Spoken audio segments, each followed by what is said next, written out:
La Banque Populaire Grand Ouest donne le go pour le Business Club de l'Ouest. Hashtag la réussite est en vous.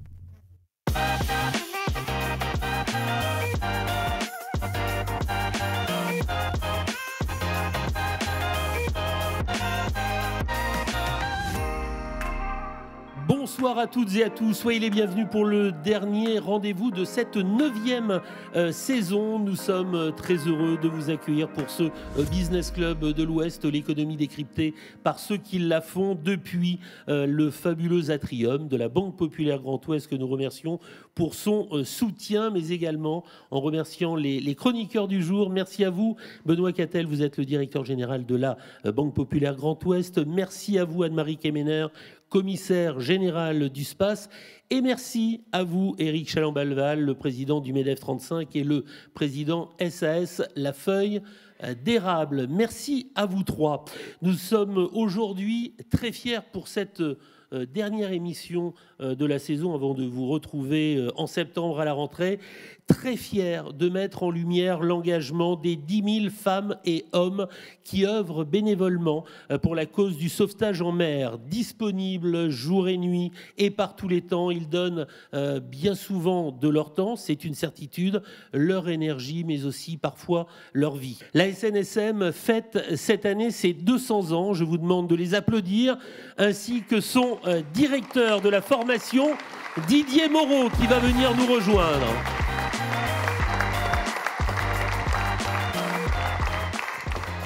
Didier Moreau, merci beaucoup d'être venu avec beaucoup d'orange, car c'est la couleur vraiment que toutes et tous connaissent, la SNSM. Depuis 200 ans, vous sauvez des vies, vous ne comptez pas votre temps, votre énergie. Et tout démarre il y a 200 ans sur les plages un peu de Boulogne-sur-Mer. C'est un peu ça le point de départ. Tout à fait. Bonjour Stéphane, bonjour à tous. Oui, effectivement, le sauvetage en mer a commencé à s'organiser il y a 200 ans sur les plages de Boulogne avec la Société humaine et des naufragés. Avant, c'était essentiellement la solidarité des marins qui s'organisait avec des bateaux personnels dans les côtes. Et là, on a commencé à avoir des bateaux spécialisés et une organisation pour aller secourir les vies en mer. C'est vrai que c'est devenu très vite une nécessité parce que les gens ne se baignaient pas forcément sur les côtes du nord de la France. Ils étaient dans des petites carrioles qui naviguaient sur l'eau. Et puis, il y a eu des drames et ça s'est imposé très vite de former des gens pour venir en aide à celles et ceux qui tombaient dans l'eau. Et puis, il y avait les navigateurs aussi. Alors, tout a commencé par les bateaux et notamment le drame de la Sémillante. Et également les marins-pêcheurs qui payaient un lourd tribut, puisqu'on n'avait pas les prévisions météo de l'époque, ni d'aujourd'hui, ni les moyens techniques. Et la priorité, c'était d'aller sauver nos marins. Et puis ensuite, avec l'arrivée des bains de mer, eh bien, c'est organisé avec les hospitaliers sauveteurs bretons, les premiers postes de secours sur les plages et la surveillance de ces bains de mer qui font tellement de bien. Benoît Cattel, directeur général de la BPGO. Bonjour Monsieur le Directeur, merci de votre présence. En fait, tout le monde a l'impression de connaître la SNSM et en même temps, s'il fallait la résumer en quelques mots, j'en serais incapable. Pouvez-vous m'aider, s'il vous plaît ? Avec grand plaisir, Monsieur le Directeur. La SNSM, c'est une association loi 1901 à but non lucratif. Sa grande mission, c'est le sauvetage bénévolement et gratuitement des vies en mer, des vies humaines en danger en mer et sur le littoral. La grande richesse de la SNSM, ce sont ces 10 000 bénévoles. Vous en avez un panel derrière moi des jeunes nageurs sauveteurs. Et c'est toute cette énergie, avec les moyens que l'on y met, qui font qu'on arrive à remplir cette mission de service public, d'être prêt à appareiller 24 heures sur 24 en moins de 17 minutes et sauver les gens en mer et sur les plages, bien sûr, l'été, puisque c'est 1500 nageurs sauveteurs qui sont mis à la disposition des mers l'été pour la surveillance des plages. Anne-Marie Kemener. Alors, je suis ravie d'avoir la parole pour poser des questions à Monsieur Moreau ce soir, parce qu'en tant qu'organisatrice de grands événements, nous faisons tous les ans appel au service de la SNSM et Monsieur Goury a conduit le dispositif pendant de très nombreuses années. Donc, je voulais vous rendre vraiment hommage pour les services que vous nous rendez, parce que quand on organise un événement, la préoccupation, c'est aussi avant tout la sécurité des femmes et des hommes. Et donc là, vous avez fait un focus sur vos interventions en mer et je voulais savoir comment vous adaptez en fait dans le cadre de votre formation vos interventions aussi sur en fait à la fois en mer mais à la fois sur des grands événements tels que le SPACE. Alors la SNSM fait partie des grandes associations agréées de sécurité civile et à ce titre on est mobilisable par les préfectures pour venir en soutien aux populations et c'est arrivé au sud de Rennes l'hiver dernier dans le cadre des inondations, mais également pour l'organisation de manifestations dans ce qui s'appelle des dispositifs prévisionnels de secours. Donc là, on a une très grande souplesse. Il faut savoir que nos sauveteurs ont quasiment les mêmes diplômes que les pompiers en premier secours, avec PSE1, PSE2. On est organisé avec des véhicules de premier secours à personne. Et donc, on a toute légitimité pour intervenir au niveau terrestre. Et quand je vous dis que l'on est très souple, c'est que l'hiver dernier, on a pu faire toute la sécurité du pape qui est venu à Ajaccio avec nos équipes corses. Et que cette semaine, nous faisons le Hellfest à Clisson avec plus de 140 nageurs sauveteurs mobilisés. C'est le grand écart. Hein. Ah, tout à fait. Éric Chalon-Belval, président du MEDEF 35. Alors j'ai une question qui est question de management en réalité. Comment fait-on quand on est dirigeant, manager comme vous, avec un certain nombre de milliers de personnes à gérer, pour manager à la fois des salariés, alors ça on peut le connaître nous dans l'entreprise, hein, il y a un contrat de travail qui contre un salaire donne des tâches à accomplir, etc. Mais les bénévoles, comment fait-on pour réussir à manager des bénévoles qui, peut-être je caricature, mais finalement n'ont pas de contraintes. S'ils ne veulent pas venir dimanche quand vous avez prévu qu'ils soient là, peut-être ne viennent-ils pas. Comment on fait pour faire du management avec des bénévoles quand on a une si grande association que la vôtre ? Alors, c'est toute une science. Il faut savoir que la SNSM, si c'est 10 000 bénévoles, ce n'est que 130 salariés pour une mission opérationnelle. Donc les salariés, vous savez faire aussi bien que nous. Le bénévole, pour le manager, il faut lui donner envie. C'est-à-dire que si on lui donne envie, si on lui permet d'assouvir sa passion, eh bien, il peut faire des miracles. Un autre élément important pour les bénévoles, il faut s'assurer dans leur équipement qu'ils soient à la fois en sécurité et efficaces. C'est ce qui leur permet de bien vivre leur engagement au sein de l'association. Et puis enfin, on s'aperçoit aujourd'hui qu'il y a énormément de bénévoles qui vont butiner dans différentes associations. Ce n'est pas possible à la SNSM puisque même si ce sont des bénévoles, ce ne sont pas des amateurs. Et donc on a mis en place des parcours de formation complets qui leur permettent d'avoir de la visibilité et de s'engager. Et en fait, plus ils montent en qualification et en compétences, plus ils montent en responsabilité. On leur donne accès à du matériel, des équipements, surtout un engagement en équipe, des valeurs fortes qui permettent de les fidéliser très très longtemps. On a un très bel exemple avec Raymond derrière qui est là depuis plus de 60 ans, je pense. 63. 63, voilà. J'aimerais qu'on parle aussi vraiment de ces journées nationales du sauvetage en mer. C'est à la fin du mois de juin. C'est là aussi pour vous un moment très fédérateur. Ce week-end, il est là pour informer, sensibiliser, fédérer.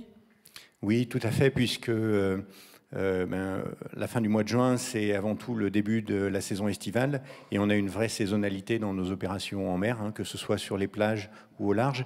Et pour nous, c'est l'occasion à la fois de faire passer les bons messages de prévention, puisque on souhaite que la mer reste un plaisir pour tous et que l'eau salée n'ait pas le goût des larmes, comme on dit. Mais également, ça permet également de mobiliser nos donateurs et leur rappeler que la SNSM, ce sont des bénévoles, mais qu'une grande partie de nos financements viennent des dons, des legs et des partenariats, et que c'est indispensable pour acheter des bateaux, des équipements, les faire tourner.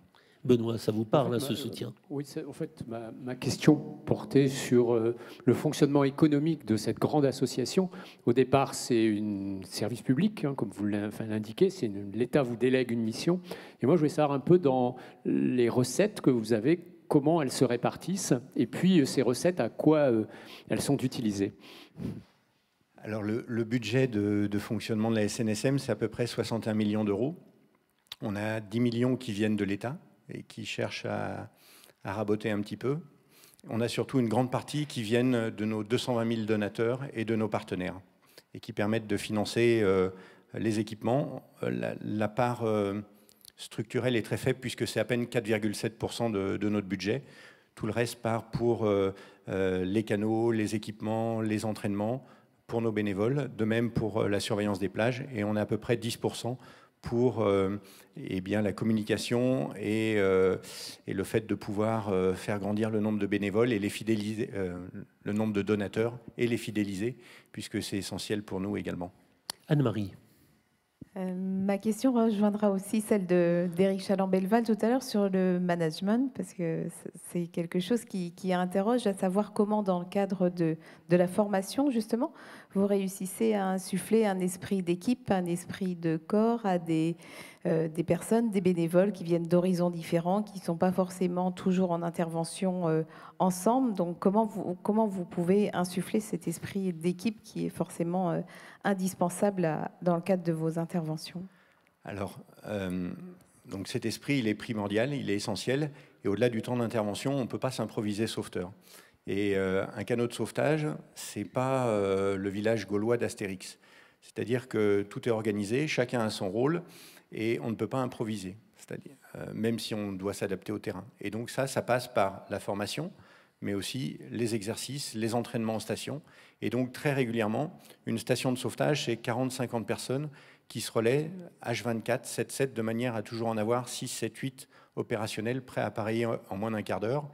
Et c'est 2-3 entraînements par semaine où on va aller nager en mer, naviguer de nuit, etc. Et c'est ce qui forge cet esprit d'équipe. Voilà. Éric. Si on parle un peu technique, j'imagine que cette technique de sauvetage, elle a évolué considérablement dans les années passées.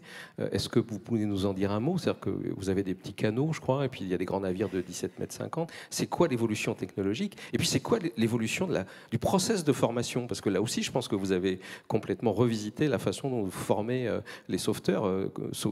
Former un sauveteur en 1950, c'est pas former un sauveteur en 2025. Tout à fait. Alors, il y a deux questions en une, donc je vais répondre aux deux successivement. L'évolution du matériel, il est colossal. On est toujours, nous, très admiratifs de nos grands anciens, puisqu'on a souvent les images d'Épinal de nos sauveteurs du XVIIIe siècle qui sortaient en mer. Et ils sortaient à la rame, habillés avec des toiles cirées et des morceaux de liège, et la mer n'était pas meilleure à l'époque. Certes, ils allaient moins loin, mais fallait y aller et avoir un sacré courage. Et effectivement, on a beaucoup évolué techniquement, puisqu'aujourd'hui, on a la chance de pouvoir avoir des bateaux qui sont rapides, dans lesquels on a des timoneries abritées. On a les dernières technologies en termes de tenues, avec des tenues respirantes, des tenues sèches, voilà. Là encore, ce qui a guidé notre action, c'est le fait que nos équipes soient en sécurité et efficace. Les dernières évolutions en termes d'embarcation, c'est le développement de toute une flotte de semi-rigides. Vous savez, ce sont des canots rapides avec la coque en composite ou aluminium et un boudin gonflable autour avec 1 ou 2 moteurs hors bord. Et en fait, on s'est aperçu qu'on a une évolution avec le temps des interventions. C'est-à-dire, avant, on allait très au large chercher les bateaux de pêche. Après, on est allé chercher beaucoup de voiliers et de bateaux à une distance de 5 à 10 000 des côtes. Et aujourd'hui, on s'aperçoit qu'on a énormément d'interventions pour les loisirs nautiques, donc dans la bande côtière des 2-3 nautiques. La particularité de ces interventions, c'est au-delà du nombre, c'est que les pratiquants sont tout de suite engagés. Avant, quand, par exemple, vous dématiez avec votre Hobby 416, eh bien, vous attendiez sur le trampoline qu'on vienne vous chercher et que l'on vous ramène. Aujourd'hui, quand vous êtes en kite, qu'il n'y a plus de vent, que vous cassez vos lignes ou autre, eh bien, vous n'allez pas vous mettre sur la planche de kite, vous allez nager dans la mer Jolie.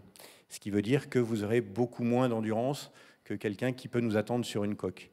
Et donc, on a développé toute une flotte, tout un réseau de navires extrêmement rapides qui vont à 40, voire 50 nœuds, même pour certaines embarcations, qui sont armés par 3 sauveteurs et qui permettent de venir vous chercher rapidement. Voilà. Donc voilà pour la partie technique. Sur la partie humaine, ce qui est le cœur du projet de la SNSM, on a énormément évolué. Il faut voir qu'à l'origine, nos bénévoles étaient surtout des marins-pêcheurs, des marines marchandes ou de la marine militaire. Ce sont des populations qui se sont vraiment amenuisées de par l'évolution du tissu socio-économique. On voit encore nos amis pêcheurs et tous les problèmes de sortie de flotte qu'ils connaissent. Et donc aujourd'hui, énormément de nos sauveteurs viennent de la pratique sportive de la mer, des métiers portuaires ou de la régate ou de la plongée sous-marine. Pour nous, ce n'est pas un drame, mais dans une société qui se judiciarise, on est obligé de les accompagner pour qu'ils soient, là encore, en sécurité et efficaces, qu'ils puissent s'intégrer parfaitement dans une chaîne des secours, puisqu'on travaille avec les CROSS, les centres régionaux opérationnels de surveillance et de sauvetage, mais on va travailler avec des hélicoptères de la Marine nationale, de la sécurité civile, avec d'autres acteurs sur zone, et c'est l'ensemble de cette chaîne qui doit être efficace. Et nous, si on veut que nos bénévoles vivent bien leur engagement et se sentent en sécurité efficace et vivent bien leurs interventions, eh bien ça passe par la formation et les entraînements. Voilà. Alors justement, la formation, il faut parler de l'implantation. Cette formation nationale de la SNSM est à Saint-Nazaire, où vous êtes basé, Didier Moreau. Tout à fait. On a créé en 2011, grâce au Crédit Maritime Grand Ouest qui nous a accompagnés dans l'aménagement du site, on a créé un pôle national de formation qui est un lieu où on va réunir les experts bénévoles de manière à passer d'une culture orale à une culture écrite. Et on a formalisé les diplômes, formalisé également tous nos référentiels, l'idée étant d'avoir un socle commun pour l'ensemble de nos sauveteurs. Et donc sur Saint-Nazaire, c'est là que l'on fédère les bénévoles, puisque ce n'est pas le siège qui va imposer à des bénévoles une manière de faire. Vous vous doutez bien que ce n'est pas ces idiots de Parisiens qui vont apprendre aux Bretons à naviguer. Mais par contre, on va organiser, je ne suis pas parisien, on va organiser l'expertise qui est dans les stations pour qu'elle profite à tous. Voilà. Et c'est une très belle chose. Et c'est une très belle chose. Il nous reste 9 minutes, on va essayer de faire un tour de table. Benoît. Deux questions pratico-pratiques. Si je veux devenir bénévole, comment je m'y prends? Et si je veux devenir donateur, comment je fais? Pour devenir bénévole, bienvenue Benoît. Alors deux possibilités. Soit vous voulez devenir nageur sauveteur. Et donc pour cela, il faut s'inscrire dans un centre de formation. La formation nageur sauveteur, elle est vraiment exigeante, puisqu'on va sélectionner nos futurs nageurs sauveteurs au mois de septembre. Ils vont être formés par nos formateurs bénévoles tout au long de l'année, de manière à être opérationnels au mois de mai de l'année d'après. Et ces jeunes nageurs sauveteurs, donc c'est des formations le soir, les week-ends, pendant les vacances, c'est à peu près 300 heures. Et ils sont bénévoles toute l'année. Et ensuite, l'été, ils sont rémunérés par les municipalités quand ils surveillent des plages. Ça, c'est la première possibilité. Pour intégrer nos stations de sauvetage, eh bien, il faut aller voir dans une des stations de sauvetage. Donc, on en a 210 stations de sauvetage sur toutes les côtes métropolitaines et des dom-toms. Il faut vous présenter. Alors, la première chose, il faut avoir le pied marin. La deuxième chose, il faut habiter à moins d'un quart d'heure de la station, puisqu'il faut pouvoir le soir partir en moins d'un quart d'heure. Et puis surtout, il faut que la station ait besoin. C'est-à-dire que dans le recrutement, on ne peut pas avoir trop de bénévoles opérationnels dans une station, sinon ils ne sortent pas assez en opération. Ça coûte extrêmement cher de les former et de les équiper. Donc il y a un juste équilibre qui est géré localement par nos présidents de station. Anne-Marie. Pour devenir donateur, vous pouvez faire un don sur snsm.org. Ah, c'est très important. Anne-Marie. Comment faites-vous pour fidéliser vos bénévoles qui restent à vos côtés? Quelles sont les principales valeurs, forcément, d'engagement, mais au-delà, qui sont propres à la SNSM et qui font que vos bénévoles restent soudés et engagés dans vos actions? Alors, je ne sais pas s'il y a une recette unique, parce que chacun va avoir sa sensibilité. Je pense que, me concernant à la direction de la formation, on travaille avec plus de 800 formateurs bénévoles répartis sur tout le territoire dans les différents domaines. Ce qu'on essaye de faire, c'est faire en sorte que, quand ils s'engagent comme formateurs, eh bien, ils puissent disposer des moyens, constituer leur équipe pédagogique et avoir les moyens pour s'engager et transmettre. On cherche à les faire aussi évoluer, devenir formateurs de formateurs. Il faut toujours leur ouvrir les horizons et leur permettre de s'investir et de progresser. Voilà. Et puis après, l'autre point qui est clé dans une station et même dans un centre de formation, ça va être la camaraderie. Voilà. Nos sauveteurs s'entendent énormément et il y a une vraie camaraderie, une vraie solidarité dans les stations. Éric. Didier, quand j'étais gamin, je me baignais à Saint-Brévin, puisque mes grands-parents étaient de l'autre côté du pont de Saint-Nazaire. Et il ne se passait pas un mois de juillet ou un mois d'août sans qu'il y ait à peu près un noyé par semaine. J'ai ce souvenir, mais total. Et en discutant avec les gens de la SNSM à l'époque, je me suis aperçu que la première des démarches que vous avez quand vous êtes sauveteur, c'est la prévention. Là, on va rentrer dans la période estivale. Qu'est-ce que vous auriez à dire aux estivants qui vont aller sur les plages et qui méconnaissent l'océan en réalité? C'est quoi les 3-4 points de prévention importants qu'ils doivent avoir en tête? Le premier point essentiel quand ils arrivent sur une plage qu'ils ne connaissent pas, c'est qu'ils vont voir le poste de secours.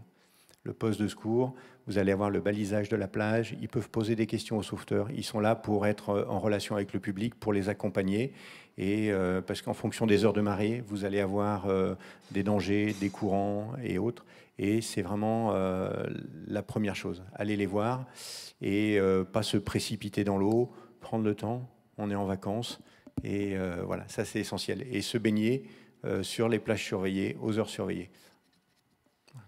Il faut aussi dire que vraiment, là, en France, la SNSM, c'est vraiment une particularité. On est souvent très envié à l'étranger. Alors, c'est vrai qu'on est envié, mais on n'est pas les seuls. C'est-à-dire que chaque pays a un peu sa SNSM, notamment en Europe du Nord.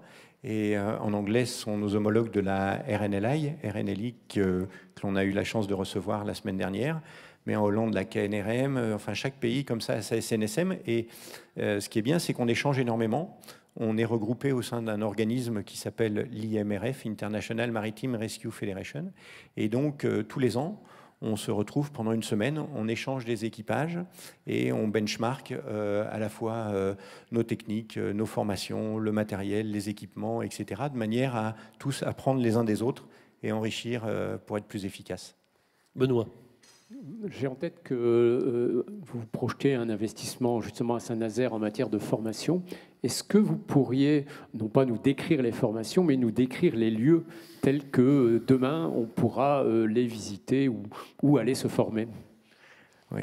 Donc effectivement, notre ambition sur Saint-Nazaire, c'est de nous doter d'un nouveau site de formation qui nous permette de recevoir simultanément plusieurs sessions de formation. Ce qu'il faut voir, c'est que dans l'ensemble de nos parcours, on commence par équipier de pont, ensuite équipier conduite navigation. On a des nageurs de bord, qui sont les personnes que l'on va jeter à l'eau à partir de nos canots et vedettes pour récupérer une personne ou évaluer une situation. Toutes ces formations, elles sont organisées localement. On a un réseau de formateurs qui travaillent avec les stations et les centres de formation, comme pour le premier secours, c'est réalisé localement. À Saint-Nazaire, on forme tous les patrons de vedettes sur Saint-Nazaire. On leur donne les socles de base et également beaucoup des formateurs. Et donc, quand on forme un patron de vedette, on va utiliser tout un tas d'outils. On a déjà une flotte qui est dédiée, on a cette chance. Alors, ce sont des vieux bateaux, mais qui sont tout à fait honorables, efficaces et adaptés. Et surtout, on a un centre de simulation. Le centre de simulation, il est très important puisqu'il nous permet de gagner du temps dans la formation, parce qu'on va directement les mettre dans la situation que l'on veut étudier. Et puis surtout, ça nous permet de fortement diminuer notre empreinte carbone, puisque c'est aussi, je dirais, un des enjeux de la SNSM, c'est faire en sorte de diminuer notre empreinte carbone, que ce soit dans la formation ou dans notre organisation. On ne va pas retourner au temps de la voile ou à la rame, mais parce qu'il ne s'agit pas de diminuer l'efficacité opérationnelle, mais périphériquement, il est essentiel d'optimiser l'ensemble. Et donc, l'idée, c'est vraiment d'avoir une vitrine, une maison des sauveteurs qui permettent à nos bénévoles, déjà, d'être chez eux et de disposer de tous les moyens pour pouvoir se former dans de très bonnes conditions. Il aurait adoré être là ce soir, je pense à Loïc Enaf, qui est lui plongeur à la SNSM et qui a même fait des boîtes de conserve avec les bateaux de la SNSM pour bien essayer de faire une édition spéciale et récupérer un petit peu d'argent. Tout à fait. Loïc Enaf, on a la chance de l'avoir dans nos équipages à la station de Douarnenez. Et la société Enaf est un des partenaires de la SNSM, comme le Crédit Maritime Grand Ouest. Et donc, il a fait des boîtes dédiées à SNSM, voilà, avec... Vraiment, en tout cas, un beau packaging. J'aimerais refermer en ayant une pensée très forte pour Patrick Leroulier, qui a énormément œuvré sur le site de Saint-Malo pour passer du pourquoi pas numéro 2 au pourquoi pas 3, qui est arrivé. Et on avait fait une très très belle sortie. Dominique Jamoto, qui réalise cette émission, doit s'en rappeler forcément.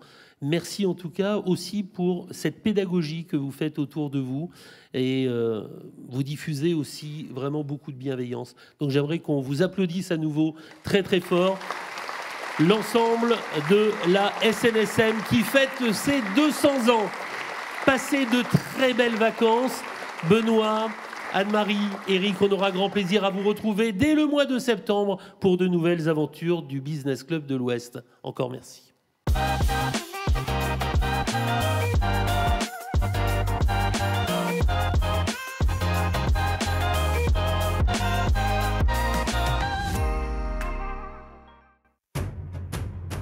La Banque Populaire Grand Ouest donne le go pour le Business Club de l'Ouest.